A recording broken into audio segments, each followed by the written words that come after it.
C'est la raison pour laquelle nous sommes heureux de lui appartenir, parce que nous appartenons à un Dieu qui a vaincu la mort et qui donne la vie. Amen.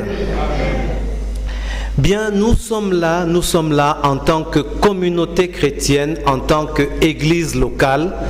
Et comme vous le savez, le thème de ce mois porte sur l'église locale. Le thème porte sur l'église locale et nous avons déjà été édifiés par le diacre Jules Marcel, l'ancien Larry et le pasteur sur la pensée biblique concernant l'Église comme corps de Christ et l'Église locale comme assemblée des croyants qui s'édifient mutuellement, qui vivent dans la communion fraternelle, qui reçoivent les enseignements de la part du Christ, de son Saint-Esprit, et qui répandent la bonne nouvelle, témoignent aux frères et au monde l'amour de Dieu, l'amour de Christ.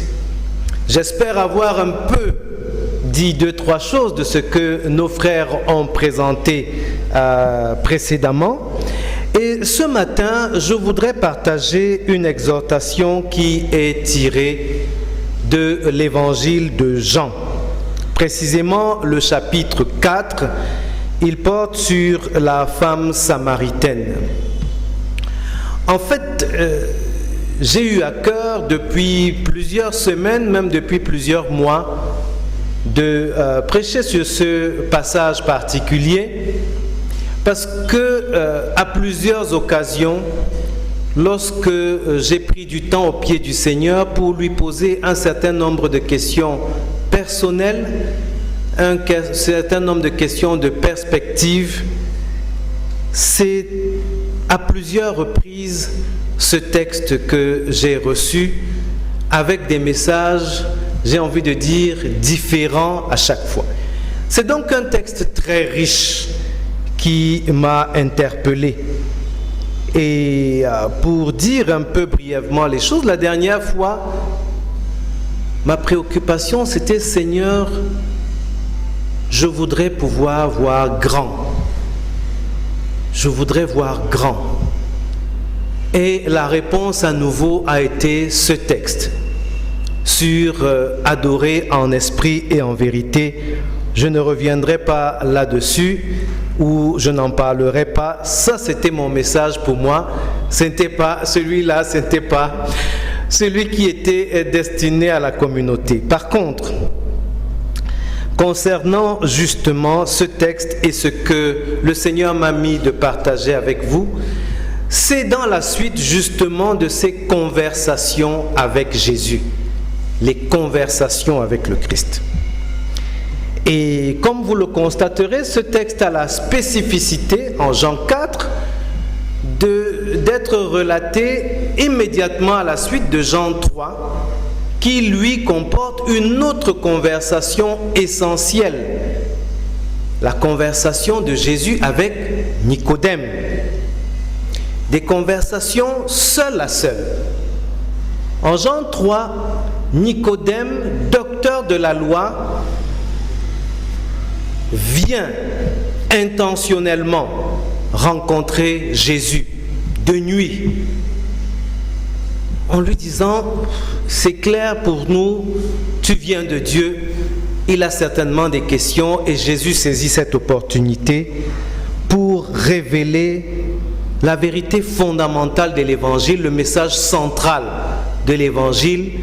Nous connaissons, nous récitons tous Jean 3,16, car Dieu a tant aimé le monde, Fils unique, afin que quiconque croit en lui ne périsse point, mais qu'il ait la vie éternelle. Jésus donne cette vérité centrale à Nicodème en réponse à des questions que nous pourrions considérer comme des questions bêtes. Nicodème lui dit: mais comment un adulte, est-ce qu'il peut rentrer dans le ventre de sa mère et naître à nouveau? Et on s'attend à ce que Jésus éventuellement le reprenne comme la femme syrophénicienne, que non. Jésus lui dispense à notre intention, avec amour, ce message central. En Jean 4, c'est à nouveau une rencontre seul à seul. Cette fois, elle n'est pas intentionnelle comme celle de Nicodème qui, comme on dirait au Cameroun, prend ses pieds pour aller voir Jésus. C'est une rencontre que l'on pourrait qualifier d'accidentelle, de fortuite, avec une femme samaritaine, une femme un peu particulière, nous en parlerons. Je le disais, le texte est un peu long, mais nous allons prendre le temps de le lire intégralement et nous en ferons un parcours commenté pour conclure sur ce que je proposerai comme titre de cette prédication. Et ce titre, c'est « Nous l'avons entendu nous-mêmes ». Le texte de Jean 4, il est affiché.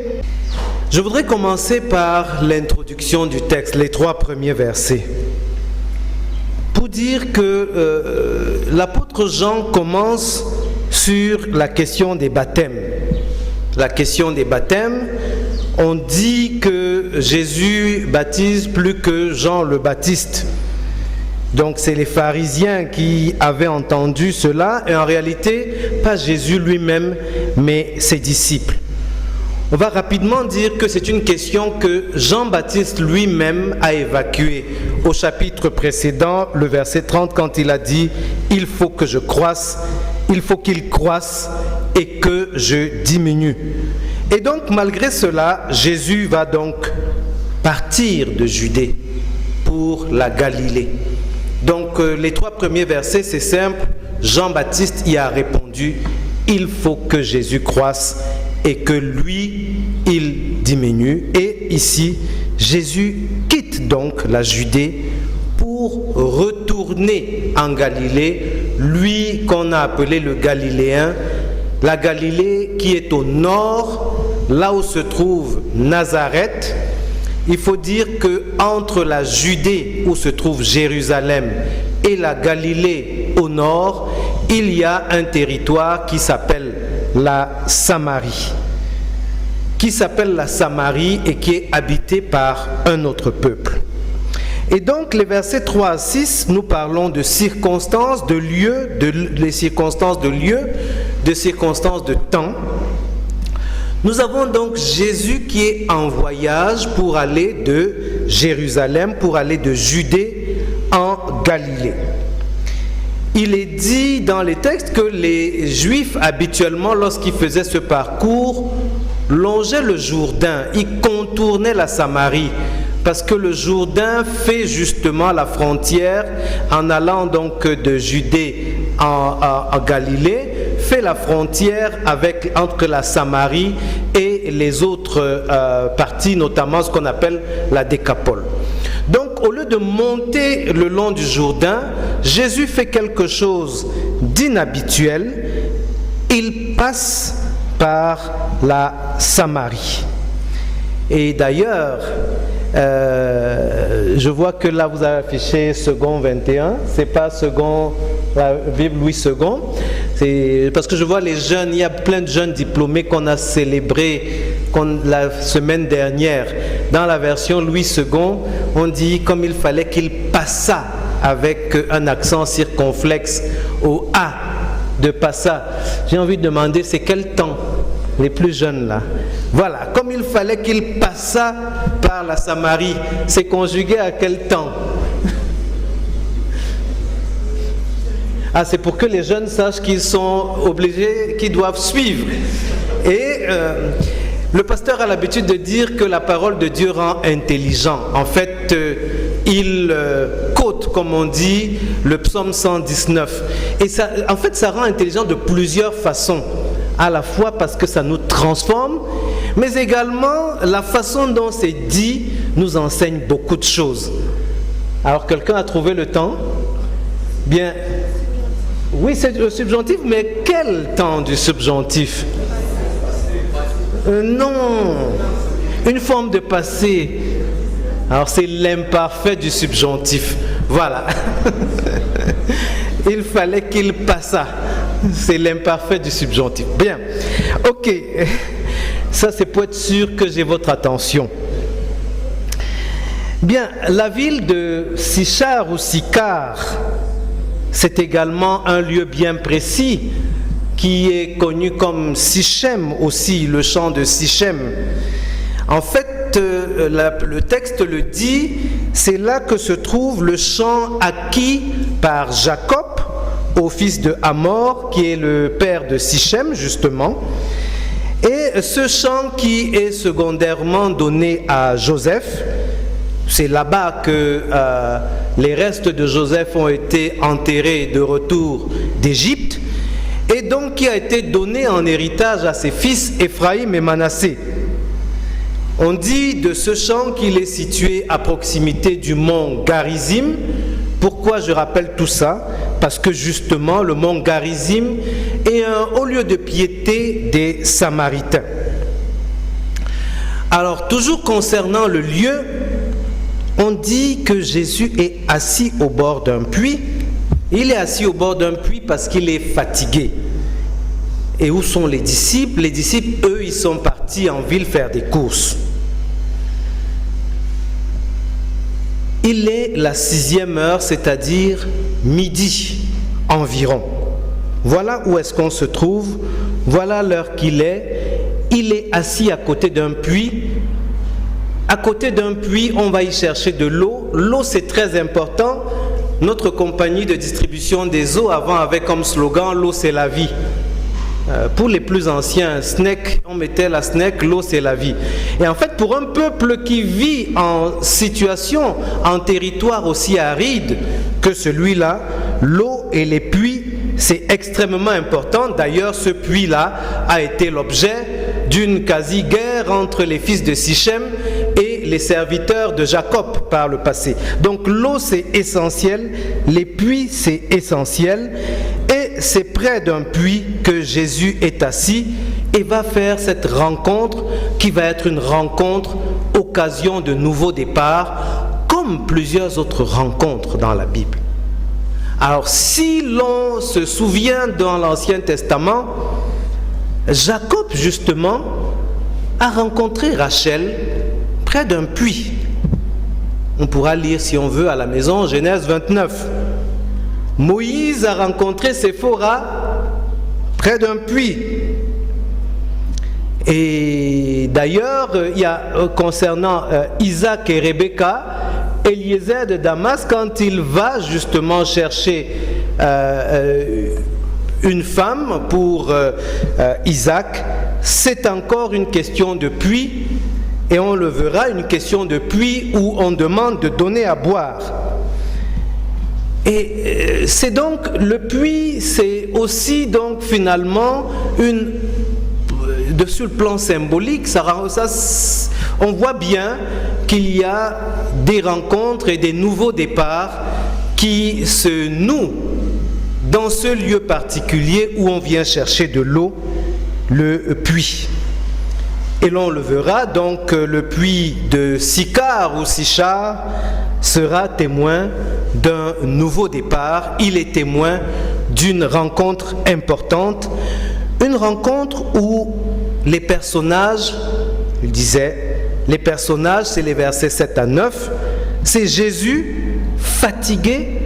Ah oui, Jésus qui est Dieu est venu sur la terre vivre nos conditions et a connu ce que nous connaissons. Il a connu aussi la fatigue. Jésus est fatigué, il est assis au bord d'un puits. Les disciples, donc on peut comprendre qu'ils avaient tous faim, sont allés en ville faire des courses, ils sont allés acheter des vivres. Et une femme de Samarie vient puiser de l'eau à midi. C'est un peu surprenant. Les autres rencontres à côté d'un puits, en général, on voyait que c'était en fin de journée. Ici, c'est à midi. Et d'emblée, nous voyons l'obstacle ethnique plomber la rencontre. L'obstacle ethnique, toi tu es juif, moi je suis samaritaine. Parce que Jésus lui demande à boire. Elle est surprise que ce juif lui adresse la parole, que ce juif lui demande de l'eau. Nous le verrons. Mais d'emblée, nous comprenons que le message de l'Évangile, que l'Évangile a la puissance qui va franchir et détruire les murailles ethniques, les murailles des traditions. Et ce message est d'autant plus important pour nous que nous sommes dans un pays multiethnique, un pays multilinguistique, un pays qui connaît même des conflits d'essence ethnique. Il y a des endroits dans ce pays où de temps en temps les machettes sortent parce qu'on est de tel endroit ou de tel autre endroit. Il y a 2 régions de notre pays qui sont en difficulté sur la base de la culture linguistique ou de l'ancestralité, pas tant que ça d'ailleurs. On a les régions septentrionales qui connaissent des difficultés également parce qu'il y a des sectes qui s'attaquent aux populations pour des raisons, selon les allégations, parfois religieuses. Et nous voyons donc justement ici des peuples qui ne peuvent pas se parler, mais parce que c'est les tels et les tels autres. Parce qu'ils sont de telle ethnie, de telle tribu. Et puis aussi parce que sur le plan religieux, mais vous abordez, votre religion c'est d'adorer à Jérusalem, notre religion c'est d'adorer au mont Garizim. Nous voyons que nous sommes ici au cœur d'une situation telle que nous la vivons, parfois peut-être pas à Yaoundé comme ailleurs, mais que nous vivons dans notre pays. Nous devons en être conscients et comme corps de Christ, nous devons prier pour nos frères et nos sœurs qui s'y trouvent, pour notre pays, et nous devons, de la position où nous nous trouvons, agir. Donc le contexte historique des Juifs et des Samaritains, je voudrais à nouveau, après avoir parlé de l'imparfait du subjonctif, nous inviter également, nous encourager à suivre le plan de lecture biblique qui est proposé dans la communauté. Il y a un plan de lecture biblique en un an qui, justement, le mois dernier, a abordé la question des Juifs et des Samaritains. En fait, en lisant 2 Rois, il était possible de comprendre un petit peu de ce conflit-là. En effet, la Samarie a été la capitale des royaumes du Nord, les 10 tribus qui étaient séparées de Juda, et Juda avait sa capitale à Jérusalem. Les autres avaient leur capitale d'abord à Tirsa, ensuite à Samarie. Et puis il y a vers la fin, quand le réveil arrive déjà dans le royaume de Juda avec Ézéchias, il y a de l'autre côté, il y a la déportation avec le roi d'Assyrie qui est super puissant, qui va déporter les autres tribus, qui va les déporter et va faire le repeuplement du pays par d'autres tribus qui là-bas vont vivre des choses terribles, ils vont être dévorés par les animaux, etc. Et puis on va se dire finalement, peut-être que les dieux des gens qui étaient ici, le Dieu des gens qui étaient ici est très fâché, il faut réintroduire leur culte. On va alors demander de faire venir les prêtres qui vont à nouveau enseigner au peuple à adorer l'Éternel. Donc on se retrouve avec un pays un peu cosmopolite qui a déjà un certain reste d'Israël et qui a aussi ces peuplades-là venues d'ailleurs et qui sont dans un syncrétisme religieux un peu particulier avec les hauts lieux de ces pays-là, de ces peuples-là, et également le culte de l'Éternel qu'on essaye de rétablir. Donc, en fait, ce n'est qu'une partie de l'histoire des Samaritains.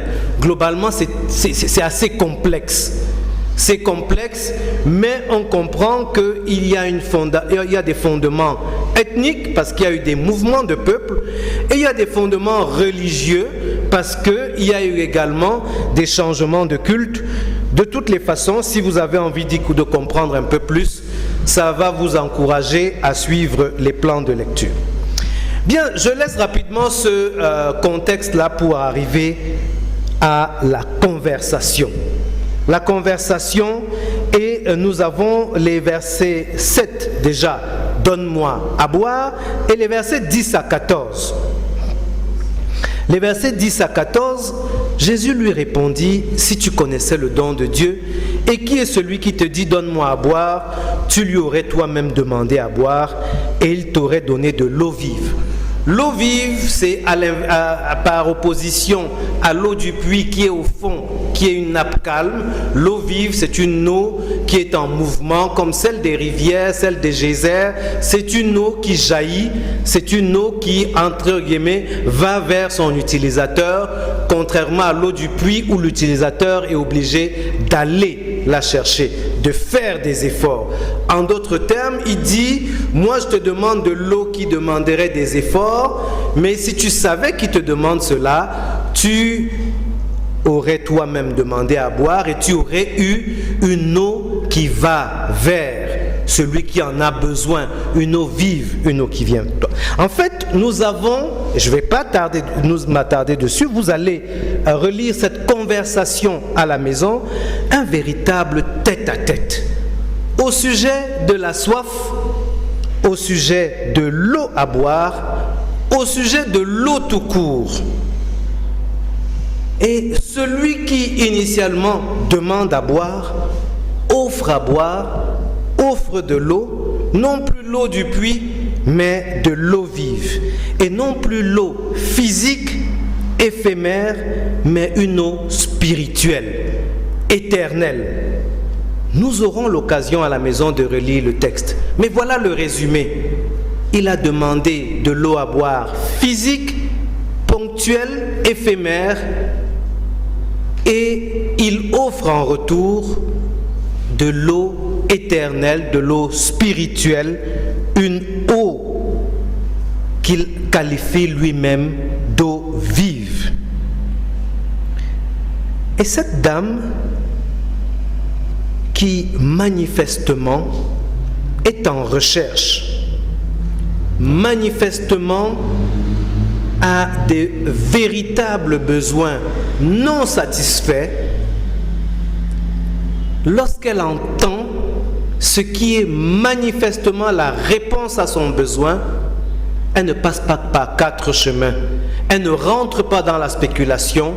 Avant même de spéculer, parce qu'elle va spéculer, donne-moi cette eau. Les versets 15 à 19. Elle est touchée par la parole de Dieu. Le frère Brice l'a dit tout à l'heure. La parole de Dieu qui est esprit et vie. Elle est touchée par la parole de Dieu, esprit et vie. Cela correspond à son besoin. Elle lui dit, Seigneur, donne-moi cette eau, afin que je n'ai plus soif et que je ne vienne plus puiser ici. Voilà donc un tête-à-tête où la conversation autour d'un sujet quasi banal s'approfondit. Et pour que cette conversation donne une conversion, elle doit aller encore plus loin. Elle doit s'approfondir davantage.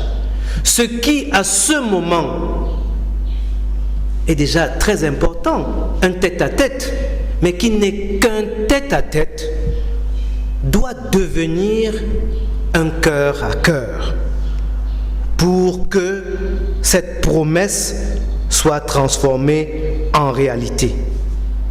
Et regardons bien ce verset. La femme lui dit, Seigneur, celui qui n'était d'abord qu'un juif, le voici qui au verset 11 est déjà appelé Seigneur.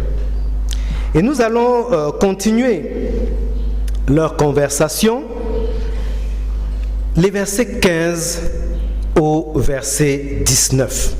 Parce que pour que le tête-à-tête, pour que ce tête-à-tête, pour que cette conversation produise une conversion, il faut que le tête-à-tête devienne un cœur à cœur. La femme lui dit, donne-moi cette eau afin que je n'ai plus à venir puiser ici. Va, appelle ton mari, lui dit Jésus, et reviens ici. La femme répondit, je n'ai pas de mari. Jésus lui dit, tu as bien fait de dire, je n'ai pas de mari, car tu as eu 5 maris, et l'homme que tu as maintenant n'est pas ton mari. En cela, tu as dit la vérité.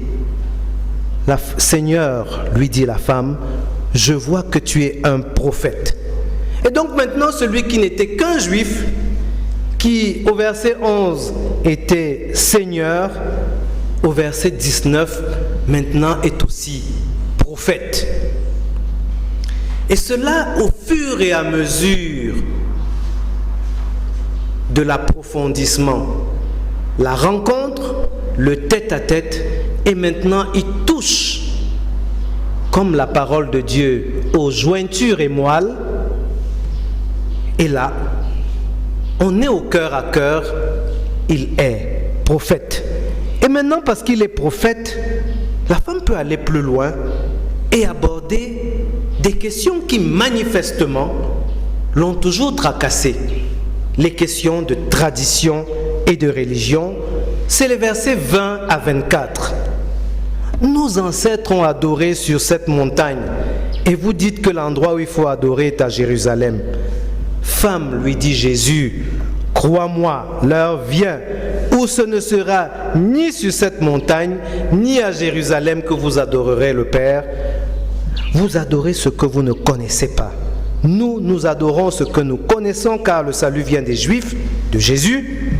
Mais l'heure vient, et elle est déjà là, où les vrais adorateurs adoreront le Père en esprit et en vérité. En effet, ce sont là les adorateurs que recherche le Père. Dieu est esprit, et il faut que ceux qui l'adorent en esprit et en vérité. Donc avec celui qui est Seigneur et prophète, elle aborde les questions de tradition, les questions de religion et maintenant les questions de spiritualité. En fait, elle nous fait penser à nos peuples. Elle nous fait penser à nous. Nos peuples qui cherchent Dieu et qui expriment clairement leur rejet des religions dites occidentales. On va dire, ah non, vraiment, vos religions là. En fait, tant qu'on est dans la superficialité, nous sommes dans des questions de tradition et de religion, dans des questions collectives de nos peuples. Mais là, quand on parle, quand on rentre en tête-à-tête avec Jésus, et quand on lui parle cœur à cœur, quand il parle de cœur, d'esprit, de vérité, alors il nous parle de nous. Il parle à chacun de lui-même. Ce n'est plus une question de juifs, de samaritains, de noirs, de blancs, d'Africains, d'Asiatiques, d'Européens, de Chinois, etc. C'est une question de chacun. Jésus parle à cette femme elle-même. Va et reviens ici. Va chercher ton mari et reviens ici. Ce n'est plus une question des Samaritains. Ce n'est plus une question des Juifs. Va chercher ton mari et reviens ici. C'est de chacun qu'il s'agit. Les peuples, effectivement, on a envie de dire, ils ont raison de se poser des questions de tradition, de religion, la religion de tel et les religions de tel autre. Mais la question de la spiritualité, c'est une question individuelle. Et quand on approfondit pour arriver à la question individuelle, les versets 25 et 26 arrivent, coulent de source, on a envie de dire. La femme lui dit, je sais que le Messie doit venir, celui qu'on appelle Christ. Quand il sera venu, il nous annoncera toutes choses. Verset 26, Jésus lui dit, je le suis, moi qui te parle. Jésus se révèle au terme d'une rencontre, d'une conversation tête à tête. Et comme disent les anglo-saxons, d'un encounter, cœur à cœur, seul à seul. Jésus se révèle à cette femme. Ce n'est que dans ces conditions qu'il peut se révéler à nous, qu'il peut se révéler à chacun de nous, d'entre nous. Les grandes campagnes, les grandes prédications à la télé, les églises dans lesquelles nous sommes, etc., sont les occasions de la rencontre, mais nous avons besoin de la conversation tête à tête, de la rencontre cœur à cœur, pour avoir le privilège, pour rentrer dans le bénéfice de ce que Dieu lui-même a préparé pour chacun de nous, la réponse à notre besoin individuel. Mais cela va demander d'aller encore plus profondément. Et là, nous allons afficher les versets 28 à 30. Parce que, justement, aller plus profondément, c'est qu'il va faire quelque chose. Le verset 29, c'est qu'elle va dire aux autres, on reviendra au verset 28. Il m'a dit tout ce que j'ai fait. Au cours du cœur à cœur, il ne faut pas s'attendre à un cœur à cœur gentil, qui caresse dans le sens du poil. Tout ce que j'ai fait. Pas tout ce que les autres ont fait. Pas tout ce que ton peuple a fait. Tout ce que j'ai fait. Il se révèle en touchant ce qui fait mal, en touchant ce que nous avons de plus profond, d'enfoui. Il se révèle à nous et nous dit tout ce que nous avons fait. Alors c'est très important, parce que la question se pose à nous. Est-ce qu'un jour Jésus t'a dit tout ce que tu as fait? Est-ce que tu as déjà eu l'opportunité que Jésus te dise tout ce que tu as fait? Ou alors tu vis sur ce qu'il a dit aux autres, ou ce que les autres t'ont dit qu'il leur a dit? Est-ce qu'un jour il t'a dit tout ce que tu as fait? Et qu'en as-tu fait? Parce que ici, le verset 28, on revient. La femme laisse là sa cruche et s'en va dans la ville dire aux gens. C'est-à-dire que la femme, restons sur le verset 28, dépose le symbole de ses efforts personnels. Nous avons parlé de l'eau du puits et de l'eau vive. L'eau du puits qui est au fond, qu'il faut aller chercher au prix des efforts. Et l'eau vive qui vient à nous. La cruche avec laquelle elle va chercher l'eau du puits symbolise ses efforts qu'elle faisait pour aller chercher cette eau si précieuse en zone aride. Elle laisse là sa cruche. Quand Jésus nous dit ce que nous avons fait, cela doit produire le diagnostic par nous-mêmes de la vanité de tous nos efforts antérieurs. Le diagnostic par nous-mêmes de la vanité de tous nos efforts antérieurs. On laisse là.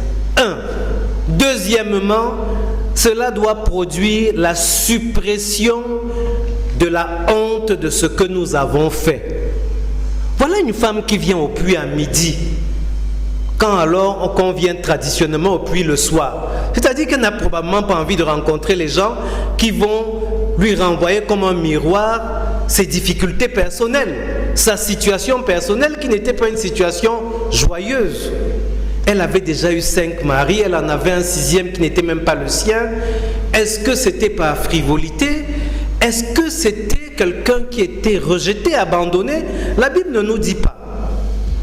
Ah, vous savez, il y a des tribus, il y a des traditions ou vous allez être rejeté parce que vous avez une maladie particulière, peut-être parce qu'elle n'a pas eu d'enfant, les maris sont partis, peut-être, on peut spéculer. Mais dans tous les cas, c'est quelqu'un qui a une vie qui socialement pose problème et qui vient probablement au puits à midi parce qu'elle ne veut pas rencontrer cette société qui lui renvoie cette image tout le temps. Mais cette femme qui se met en marge de la société, qui est quasi marginale, quand elle a trouvé l'objet, ce qui satisfait pleinement son besoin, elle ne tient pas compte de ce qu'on va lui dire. Et de toutes les façons, elle n'attend pas ce qu'on va lui dire. Jésus lui a dit tout ce qu'elle a fait. Et elle s'en va même leur dire, il m'a dit ce que j'ai fait. Elle va dire ça aux gens de la ville. Donc tout ce que j'ai fait ne doit pas nous faire fuir. Jésus nous dit qu'il n'est pas venu pour juger le monde, mais il est venu pour le sauver. Quand il nous fait mal avec tout ce que nous avons fait, c'est pour nous sauver. Ce coup de la conversation doit être marqué justement par la conversion, laisser la saccruche, ne pas craindre le jugement des hommes, ne pas se poser des questions inutiles et courir la vraie conversion qui engendre le désir d'évangélisation.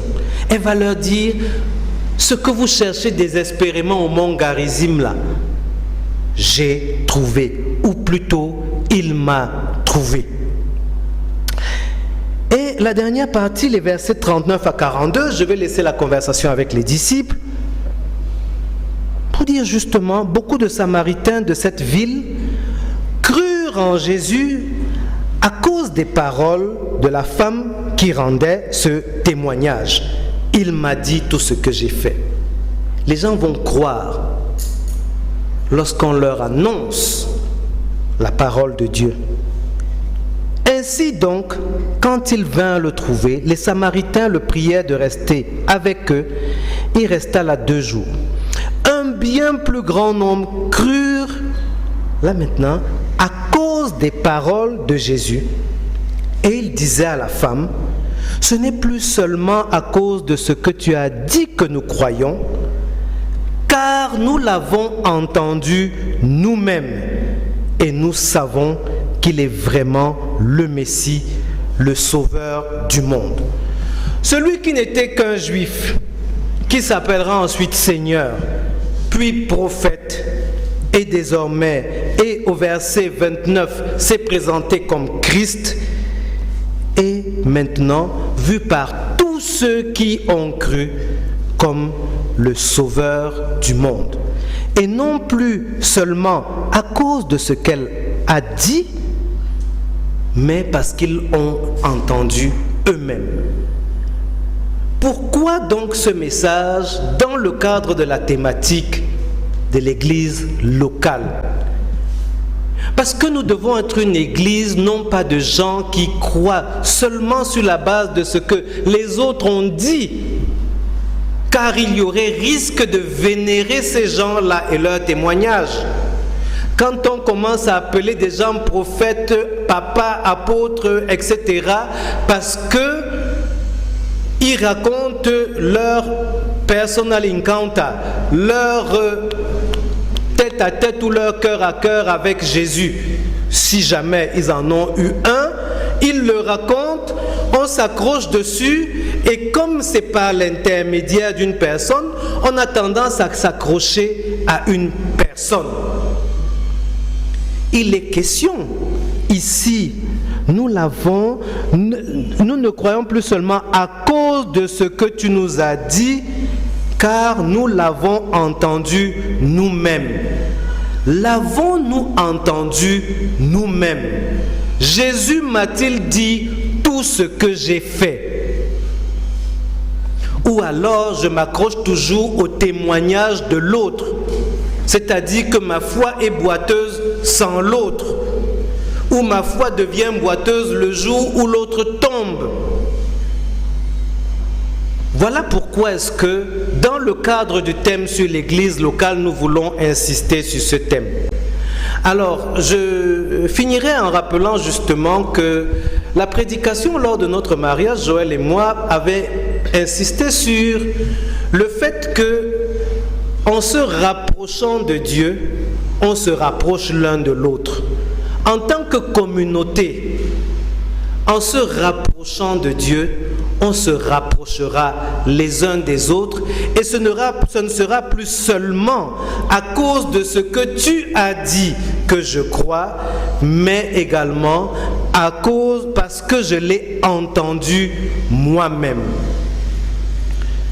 C'est crucial que nous nous posions la question et la réponse ne sera pas donnée du haut de la chair. La réponse sera donnée dans une rencontre en tête à tête, en cœur à cœur, où nous nous laisserons disposés à entendre tout ce que nous avons fait. C'est ainsi qu'en esprit et en vérité, nous pourrons monter plus haut dans l'adoration et être ces adorateurs-là que le Père recherche, ceux qui l'adorent en esprit et en vérité. Je voudrais nous inviter, avant d'inviter le frère Roland à prier, le groupe de chant à chanter cœur à cœur.